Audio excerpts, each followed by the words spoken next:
after that Mrs. Coit type of thing. Yeah. I'm here with Meredith Eldridge. She's the director of security.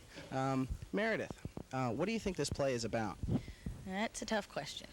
What do you mean? It's about a lot of different things. I guess you could say that it's a kind of a discussion of optimism and skepticism, but in a slapstick kind of a context. Yeah, I guess that's what you could say. It's about. Yeah, comedy is the best way to what do they say? Comedy is the best way to tell A tragic story. Yeah, exactly. Pretty much, yeah. It's pretty much a very tragic story, told in a very comedic way. I read something in the guide there where it says modern day problems with a 23rd century backdrop. Yeah, and that's something that Josh pretty much took from an unnamed source. Somewhere he got that idea, yeah, and he's tried to stay true to that. But he also flip-flops a lot of the different mythologies that are represented in that source. Right. On a lighter note, I was looking at are these dust busters? Yes, they are. So you agree with the designers of futuristic type stories that you get something that's from now, that's familiar, and then you turn it upside down on its head and it becomes something else. Yeah, I'd say that's what we did, but it was also that, well, we just couldn't find the appropriate ray guns, and those happened to be around, so we just dressed them up a little. Yeah, and they worked great. I mean, I think they say a lot about what the show is about. I love the poster too. It's got a great look to it. Look. Well, thank you very much. And how long does the play run? The play is running until the 25th. It's running for 4 weeks, and at 8:30, Bantam Place Theater, North Beach. I'm with Josh Pollock, the writer of security, and Elizabeth Fox, the producer of security. Where'd you get the idea for this play? Actually, I got it from you, Frank. Oh, you did? Okay.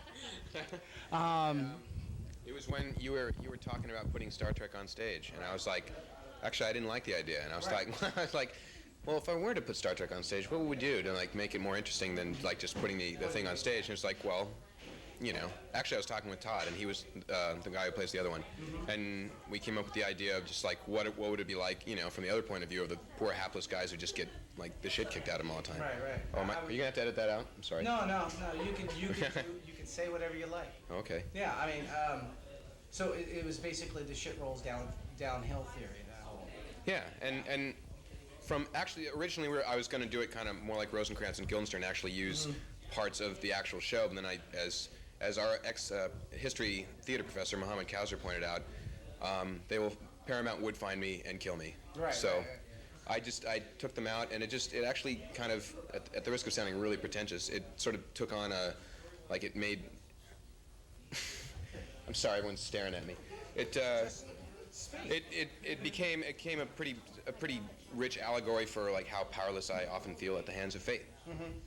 I especially like your whole attitude toward New Age, toward the center there with I'm not giving anything away, with Ensign Guy. Where did he come from? Where did he come from? Because that was it's a take on the '90s in the 23rd century setting. Right. Yeah.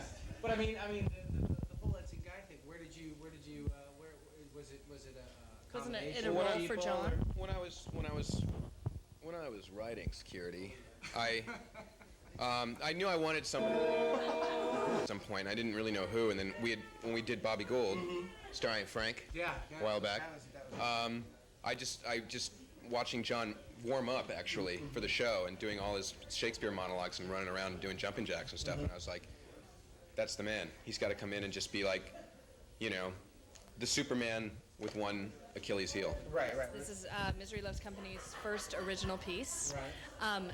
And our second piece in this actual theater space in North Beach. Now, this is a good space for you? This is a great space because North Beach is... You can afford it. We can afford it. It's user-friendly. North Beach is really accessible to a lot of people. We did... Guy is sort of the space-age religious fanatic. So, you know, using an image like the river and trying to put God to that. Yeah, I like the way you embody it in your body as well as with your language. Well, there's a certain actor. I don't know who that actor is, but who sort of taught me to use a lot of physical. So, and it does help. It helps with the line, Yeah. and it actually helps with some of the pauses too. You're right.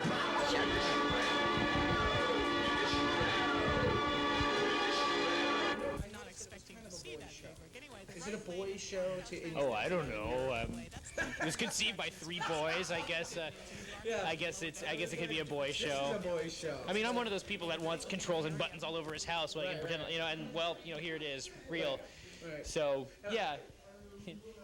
Yeah, it was when I was watching. I go, God, this is a boys' show. I mean, it's yeah, a woman. Well, directed don't, it, yeah. But I'm not saying that it's exclusively. a Girls boys' can show. come too if they want to. Well, I was the fleet slut. You were the fleet slut. Yeah, it was a real stretch for me. It was a real challenge. Yeah. Sure, she was beautiful. I couldn't think. Funny face, I used to call her. She could drag on a cigarette.